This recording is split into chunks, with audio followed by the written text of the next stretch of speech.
మల్లిక్ గారు కార్టూన్స్ అయితే కొన్ని వేల సంఖ్యలో వేశారు, బట్ కథల మీద ఇంట్రెస్ట్ ఎప్పుడు వచ్చింది మీకు? మళ్ళీ మీరు అదో రకంగా చూడకూడదు నన్ను చెప్పిన తర్వాత. నేను చూడను, కళ్ళు మూసుకున్నా.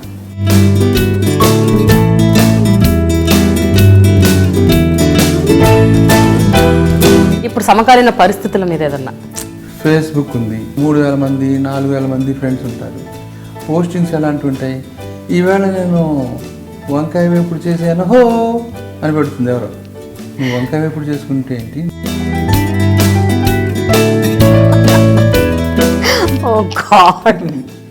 కానీ ఎంతైనా మొగుడు పెళ్ళాల మీద జోక్స్ మాత్రం హిలేరియస్గా ఉంటాయి కదండి. పోయింటే మరి వాళ్ళిద్దరే కదా కలిసి జీవితాలతో ఉండేది, పక్కింటి వాళ్ళతో ఉండడు కదా.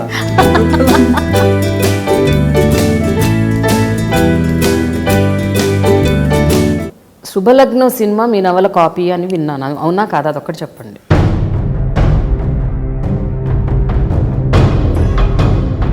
అంత సిగ్గులేని ఆన్సర్ ఇచ్చాడు అతను. ఇంకా నేను అలాంటి వాళ్ళతో ఏం మాట్లాడతాం మనం? ఆ నవల కూడా సినిమాలోకి వచ్చింది.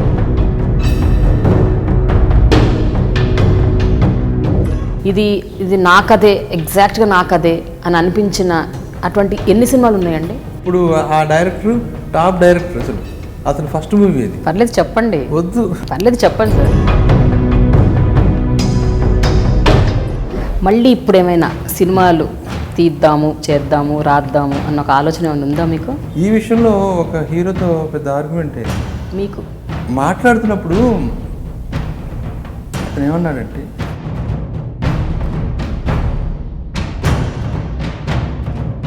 నాకు కాలింది,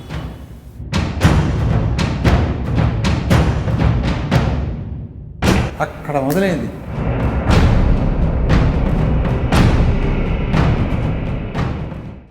బట్ మధ్యలో ఇంకా కంప్లీట్గా అటువంటి కథలు మానేసి మళ్ళీ కంటిన్యూస్గా ఓన్లీ కామెడీ రాయడానికి కారణం ఏంటి?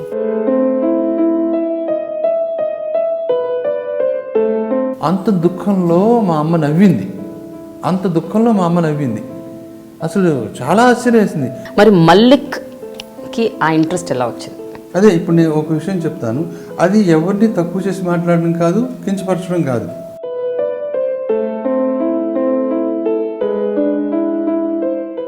ఎందుకు ఇంటర్వ్యూవర్ ఎవరికి? దానివల్ల నేను ఒక రకమైన క్రేజ్ ఏర్పడుతుంది. 24 గంటలు మన అందరికీ అవైలబుల్గా ఉంటే. అందరికీ మీ గురించి అదే అని తెలుసు. నాకు ఇరిటేషన్ చెప్పించండి, నేను చెప్తున్నా చూడు. ఏమనుకుంటారు మీరు నా గురించి? కానీ మల్లిక్ గారు మీ మీదైతే ఈ అపవాదం ఉంది. ఏది?